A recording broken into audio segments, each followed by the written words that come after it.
wuce da na gwanja mai ginin yan mata.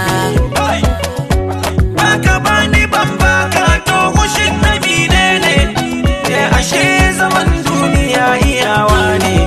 Ni na fi so in ga yar Fulani na kiwo, kuma na fi so in ga ɗan fura cikin nono.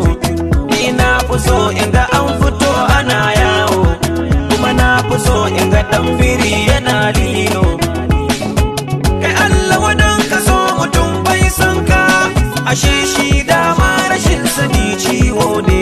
Wani babin ma na ji an faɗi mugu ne, yakan ka da mutanen gida ya ka da mazaje.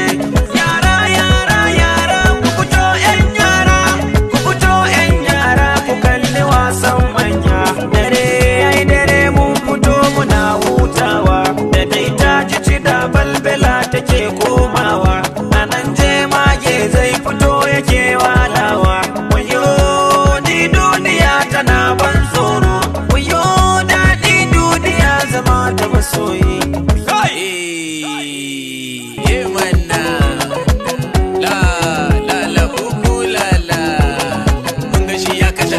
Kanshi da shan kwaya,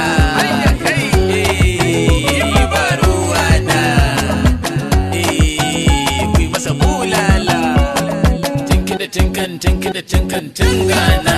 Magana shana da gangsta ki gobara ta tashi, she zaman huhu banza garkuwa ta nishi. Shi ko kumallon mata na kira da kishi, ga na gwanda ga Musa sai ku zo ban toshi. Sun tashi ai rawa yau don gobe ba kara'in bashi, ba ni tabi mata a mai da yaki baya.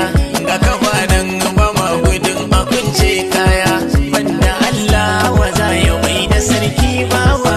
Babu karya a kushe ko ya fi karfin karya, ko da yan kankan ba ko da yan banza ba, ko a bakin gaba na riga na saba. Batu dan mata ya zaga kunnen kowa, na ji matan birni suna faɗan tambaiwa. Jazare duniya labari, duniya labari. Abokin lura ka gane, sanin masoyi sai Allah.